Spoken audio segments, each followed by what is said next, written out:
Hello friends, आज हम doctor Baba Saheb Ambedkar ji और आरबीआई की स्थापना की पूरी जानकारी देखेंगे। ये विषय अक्सर चर्चा में रहता है कि डॉक्टर बाबा साहेब अम्बेडकर जी ने आरबीआई की स्थापना की थी। इसका सही और संतुलित उत्तर यह है, आरबीआई की स्थापना आधिकारिक रूप से 1 अप्रैल 1935 को हुई। आरबीआई की स्थापना का कानून reserve bank of India act 1934 के तहत हुआ। डॉक्टर बाबा साहेब अम्बेडकर जी आरबीआई के पहले गवर्नर या संस्थापक के रूप में नियुक्त नहीं थे, लेकिन भारतीय मौद्रिक और केंद्रीय बैंकिंग व्यवस्था पर उनके आर्थिक विचारों ने महत्वपूर्ण बौद्धिक योगदान दिया, जिसे कई इतिहासकार और अर्थशास्त्री स्वीकार करते हैं। डॉक्टर बाबा साहेब अम्बेडकर जी अर्थशास्त्री भी थे। बहुत से लोग उन्हें केवल संविधान निर्माता के रूप में जानते हैं, लेकिन वे एक उच्च शिक्षित अर्थशास्त्री भी थे। उन्होंने अध्ययन किया Columbia University, London School of Economics से। उन्होंने मुद्रा, वित्त, सार्वजनिक अर्थव्यवस्था और केंद्रीय बैंकिंग पर गहन शोध किया। उनकी प्रसिद्ध पुस्तक थी 1923 में डॉक्टर बाबा साहेब अम्बेडकर जी ने अपनी प्रसिद्ध पुस्तक लिखी, the problem of the rupee. इस पुस्तक में उन्होंने बताया, भारत में रुपये का मूल्य क्यों अस्थिर रहता है। महंगाई और मुद्रा संकट के कारण सरकार द्वारा मुद्रा नियंत्रण की सीमाएं, एक स्वतंत्र केंद्रीय बैंक की आवश्यकता। ब्रिटिश शासन के दौरान रुपये का मूल्य बार बार बदलता था, महंगाई और आर्थिक अस्थिरता रहती थी। मुद्रा नीति पर सरकार का अधिक नियंत्रण था, व्यापार और औद्योगिक प्रभावित होते थे।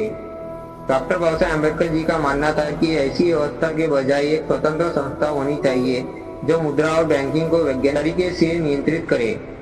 उन्होंने सुझाव दिया कि मुद्रा जारी करने का कार्य एक स्वतंत्र केंद्रीय बैंक करे, मुद्रा की मात्रा नियंत्रित हो, महंगाई पर नियंत्रित रखा जाए, रुपये का मूल्य स्थिर रखा जाए, आर्थिक निर्णय राजनीतिक दबाव से मुक्त हो।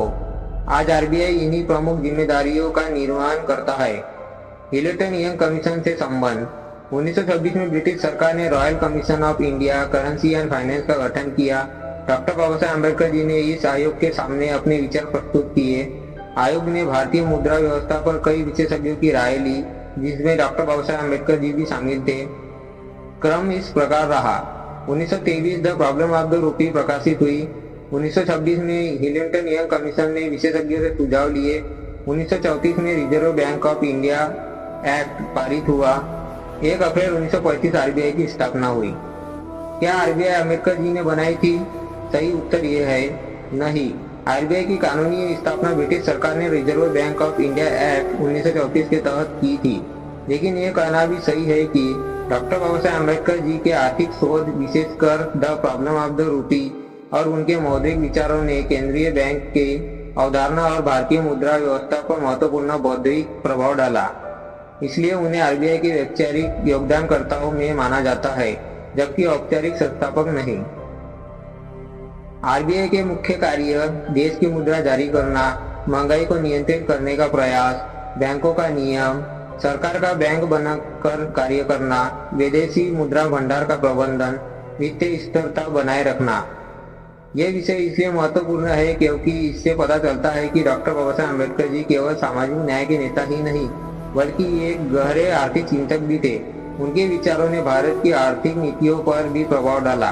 डॉक्टर बाबा साहेब अम्बेडकर जी ने आरबीआई की औपचारिक स्थापना नहीं की, लेकिन उनकी पुस्तक the problem of the rupee, मुद्रा सुधारों पर उनके शोध और केंद्रीय बैंक की आवश्यकता के विकास में महत्वपूर्ण बौद्धिक योगदान दिया। इसलिए उनके योगदान को समझते समय ऐतिहासिक तथ्यों और उनके आर्थिक प्रभाव दोनों को संतुलित रूप से देखना चाहिए।